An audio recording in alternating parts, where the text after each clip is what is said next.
the struggles you're facing right now, the anxiety, the failed relationships, the restless mind, the financial fears, the aching loneliness could all be traced back to just two causes. What if everything that feels chaotic in your life is not the result of bad luck or fate or other people, but patterns you've unknowingly repeated again and again? And what if, in becoming aware of just two core habits of the mind, you could begin to untangle half the suffering in your life? Comment below. Have you ever noticed that the same types of problems keep repeating in your life, even in different situations or relationships? In the quiet spaces of Buddhist teachings, profound truths often come in simple forms. No loud commands, no magical thinking, just observation, stillness, clarity. And from that clarity, the realization that we often create much of our own suffering, not because we are broken, but because we are unconscious, because we are still asleep to the mind's games, because we haven't yet learned how to stop feeding the fires we say we want to put out. The Buddha taught that suffering is not random. It has a cause, and when you understand the cause, you can free yourself. You don't need to fix every situation. You don't need to change every person. You just need to see clearly. Because clarity, in Buddhism, is freedom.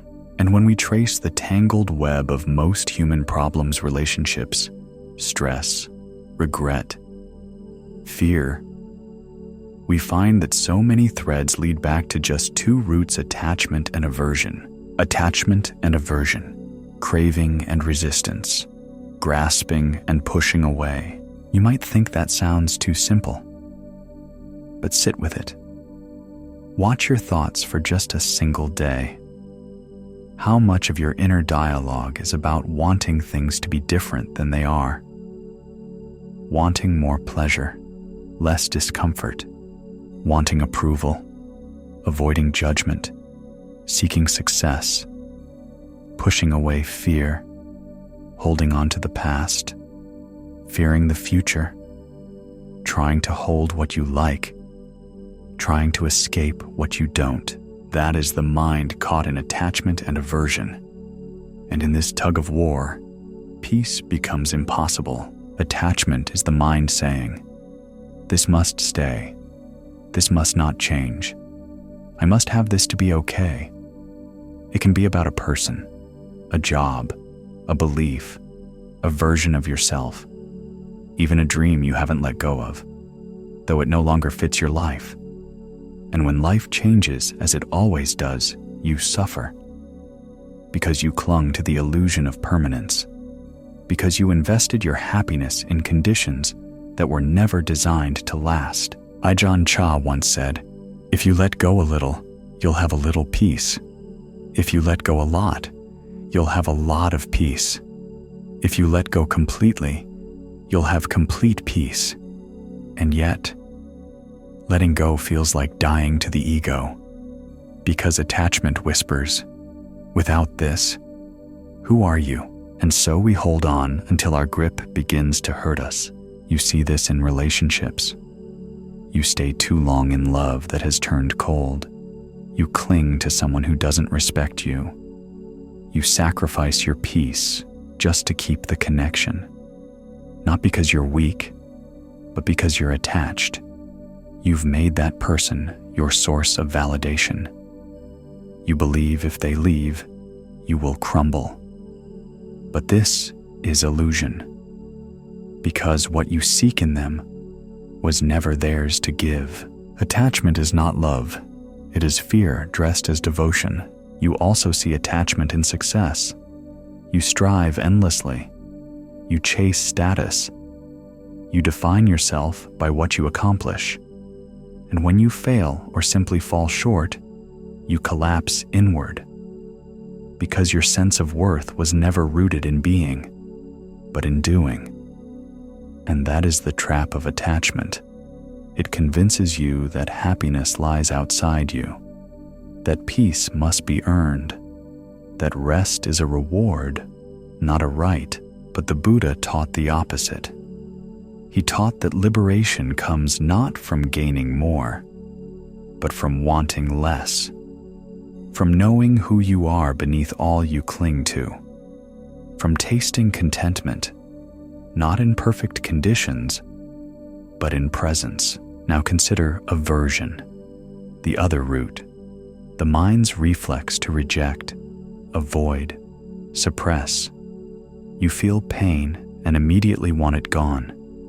You feel fear and you fight it. You feel anger and you push it down or project it onto others. But in Buddhism, aversion is not the end of the story. It's the beginning of suffering, because what we resist persists. What we avoid, we empower. And what we suppress, we pass on to others through our words, our actions, our silence. When you resist grief, it turns into numbness. When you resist fear, it turns into control. When you resist anger, it simmers into resentment. And all the while, the mind believes it's protecting you, but it's only keeping you locked in patterns. Thich Nhat Hanh said, "Feelings come and go like clouds in a windy sky. Conscious breathing is my anchor." This is the Buddhist path, not to suppress emotion, not to drown in it, but to observe it, to allow it, to breathe with it, to see that every feeling is impermanent, that you are not your emotion. You are the space in which emotion rises and falls. When you stop resisting discomfort, it loses its power over you. Think of how many decisions you've made, not from clarity, but from aversion. You ended a relationship not from truth, but from fear of being alone. You stayed in a job not from joy, but from fear of failure. You betrayed yourself not from malice, but from fear of conflict. This is aversion at work, the mind avoiding pain by creating more pain. But here's the good news: both attachment and aversion can be unlearned, not by force, not by judgment, but by awareness. The first step is noticing, becoming mindful of when your actions are driven by clinging or resistance. Ask yourself in any difficult moment, am I trying to hold on to something that wants to change? Am I trying to escape something I need to feel? These questions are the gatekeepers of freedom. And freedom, in Buddhist wisdom, does not mean detachment from life. It means engaging with life fully, but without the chains of craving and fear. Imagine how much lighter your life would be if you could want something without needing it, if you could feel pain without fearing it, if you could love without possession, work without obsession, rest without guilt. That is the fruit of mindfulness. That is the path beyond suffering. You don't need to master this all at once. You just need to begin with one breath, one choice, one moment of awareness where you catch yourself grasping and let go. One moment where you catch yourself resisting and breathe in. And each time you do, you train the mind, you break the pattern, you step out of the cage you didn't know you were in. Half of life's problems come from these two roots. The rest often stem from how long we stay unaware of them. So start watching, not to judge yourself, but to free yourself, to see clearly what you once reacted to, blindly. That's what the Buddha called right view, the ability to see the cause of suffering and the path to its end. That's what the Buddha called right view, the ability to see the cause of suffering and the path to its end. And once you start to see, even a little, the mind cannot fully go back to sleep because you've tasted something different, something clearer, a glimpse of freedom. Freedom doesn't come from fixing everything outside you. It comes from understanding what's happening inside you. That's why Buddhism never promised to make the world easier. It promised to help you suffer less in the face of it. And the more you study yourself honestly, gently, with attention, you begin to notice how much of your life has been shaped by these two roots, attachment and aversion. You see it in how you chase what you crave and avoid what you fear. You see it in how you hold too tightly and how you push too quickly. You see it in the exhaustion, the repeating patterns, the constant search for peace in places where peace has never lived. But you also begin to see that something else is possible. When you release your grip on needing someone to behave a certain way, you create space for them to grow, for you to breathe. When you stop resisting sadness and allow it to move through you, it no longer hardens into depression. When you no longer fear being alone, you become whole in your own presence. When you realize that your value is not based on performance, success stops feeling like a survival mechanism. This is not philosophy. This is practice. A daily, moment-to-moment shift from unconscious reaction to mindful awareness. Ajahn Sumedho once said, "Right now, it's like this." And in those 6 words lies a universe of wisdom. Because when the mind stops insisting that life be different, when it stops saying this shouldn't be happening or this must not go away, what's left is peace, not numbness, not passivity, just spacious, compassionate peace. So how do you begin to live this way? How do you stop the pull of attachment and the push of aversion? You start by slowing down, bringing mindfulness into your body, into your breath, into your everyday moments, washing the dishes without rushing, listening without needing to speak, walking without needing to arrive, watching your thoughts without needing to believe them. When a craving arises, pause, ask, what am I really seeking? Is it love, safety, validation? When aversion arises, breathe, ask, what am I unwilling to feel right now? These questions don't fix everything, but they interrupt the cycle. And in that interruption, new choices become possible. Meditation is one of the most powerful tools to train the mind in this way. Not because it erases thoughts, but because it reveals them. You sit, you breathe, you observe, and slowly, the mind begins to lose its grip on the stories that once controlled you. You begin to see your cravings not as truths, but as habits, your fears not as facts, but as visitors. Over time, meditation becomes not something you do, but a way of being. You move through life less reactive, more grounded, less grasping, more open, less fearful, more curious. And the beauty of this path is that you don't need to reach enlightenment to experience relief. Every small act of letting go brings peace. Every moment of awareness breaks the pattern.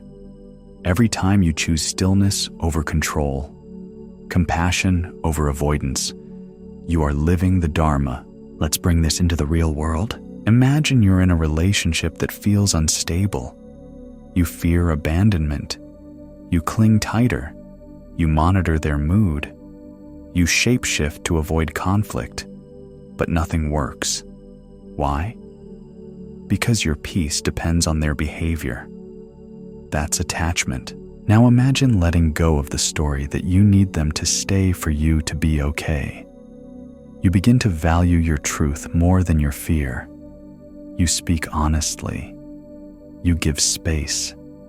You stop controlling. And in doing so, you set both of you free. That's clarity. Or imagine you're offered an opportunity that scares you. A job, a move, a risk. and your mind screams, no. You feel frozen. You think, this is too much. I'm not ready. That's aversion. Now imagine breathing with the fear, not running from it, not fighting it, but holding it like a child. You say, I see you, and we can do this anyway. You take one step, then another, and suddenly, fear is no longer in control. That's freedom. This is what Buddhism teaches: not escape from life, but intimacy with it. Not avoidance of pain, but transformation through presence. And it all begins with seeing. So take inventory. What are you currently clinging to? A person, a plan, an image of yourself. What are you currently resisting? A feeling, a truth, a necessary ending. Just name it, without judgment. That's the first step. Because once you name it, you stop being unconscious to it. And the moment you bring awareness to something, it begins to change. You stop feeding it. You stop building your identity around it. You start to soften. And as you soften, life begins to feel different. Not because it becomes easier, but because your relationship to it becomes more spacious. You realize that pleasure can be enjoyed without needing to last. That pain can be felt without needing to be fixed. That people can be loved without needing to be possessed. That truth can be faced without collapsing. You begin to trust impermanence, not fight it. You begin to live with open hands, and in that openness, there is space for joy. Real joy. Not the kind that depends on circumstances, but the kind that comes from within. Half the problems in life come from two things: attachment and aversion. And the other half, they often come from forgetting we have the power to respond differently. The Buddha never said the path would be easy, but he said it would be possible, that we all carry the seed of awakening, that we all have the capacity to suffer less, that the mind can be trained, that the heart can be opened, that peace is not reserved for saints or sages, but available, here and now, to anyone willing to see clearly and live gently. So if you're tired, if you feel stuck, if you want a way forward, remember this: you don't need to change everything. Just begin by seeing what you cling to, and what you run from. That awareness alone can be the beginning of a new life. Say it quietly now: I let go of what I cannot control. I welcome what I have feared to feel. I live in this moment, fully and freely. And I trust that each breath is enough. This is not just a philosophy. This is practice. This is awakening. This is your path back to peace.